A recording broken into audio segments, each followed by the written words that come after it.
That's a now former Suffolk County police officer yelling at a handcuffed suspect who allegedly stole a car, led police on a chase, and resisted arrest.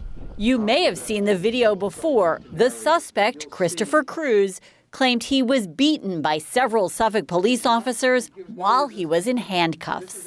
This is not an isolated incident in Suffolk or Nassau, and this is a terrible atrocity.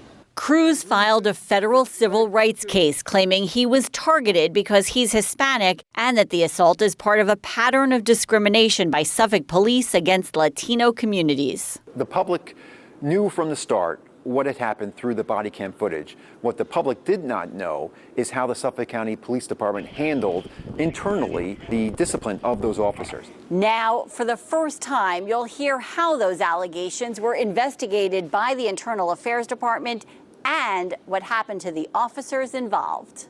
So what we know now is that the Suffolk County Police Department basically launched an investigation through the Internal Affairs Department immediately into this incident.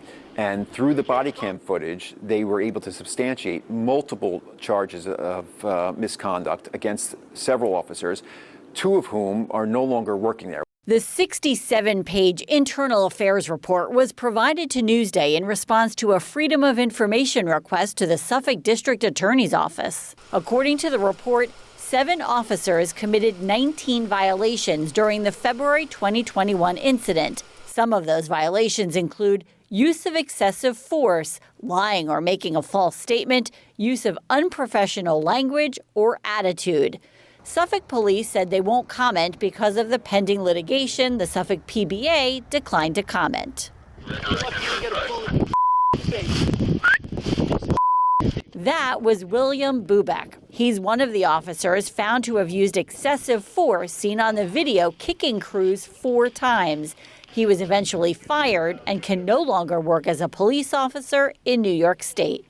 To have this young police officer lose his job and his career over those facts that culminated that night, to me, is outrageously unjust.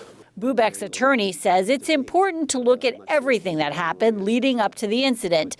Cruz was suspected of stealing a car, then putting officers' lives at risk by driving erratically and resisting arrest. His actions that night were uncontrollable. This man was really a danger, even after he was apprehended.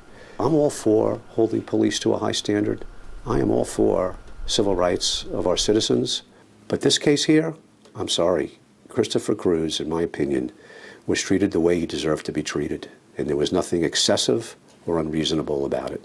Frank Filiberto was also terminated by the department after he retired. Internal Affairs investigators found Filiberto lied and filed a false report, claiming Cruz rammed into his police vehicle while trying to get away at a Coram gas station, injuring him. Surveillance video from the gas station contradicted his story. He later admitted that the surveillance video showed his version of events wasn't true. He spoke to Newsday but declined a video interview. His attorney told us he didn't do anything wrong and he didn't deserve that. We've already cooperated with the DA's office, who did the investigation on this, again, nearly 5 years ago.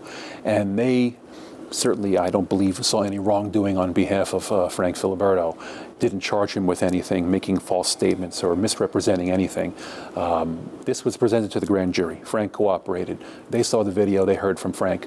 Nothing came of it. Another officer, Matthew Cameron, is seen on the video kicking Cruz in the leg, then pushing him. He was found to have used excessive force. He's also the only officer who was charged criminally after a grand jury investigation. But that charge, filing a false statement, was later dismissed by a judge. Cameron returned to work after agreeing to a 3-month unpaid suspension and using time he had accrued for another 9 months. Experts say the relationship between the Latino community and Suffolk police has been rocky in the past and point to mandated reforms after George Floyd died in Minneapolis police custody as a catalyst for slowly improving things. Accountability for misconduct by police officers is a major factor in community trust.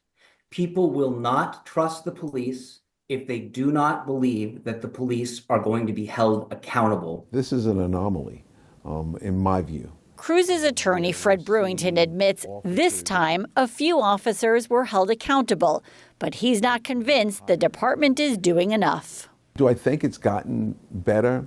To a degree, but not to a degree where we should be in 2025. Investigators dismissed 14 allegations of misconduct and biased policing. If you do something and you say something, you have to readily admit it and deal with the consequences. David Sarney is a former NYPD detective who trained officers and now teaches at John Jay College of Criminal Justice. Once the handcuffs are on and pretty much it has been settled, it needs to be settled.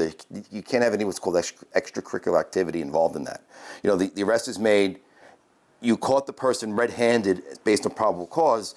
Don't let the arrest be sullied or tainted by things that you're going to create, like excessive use of force. For Newsday TV, I'm Shari Einhorn.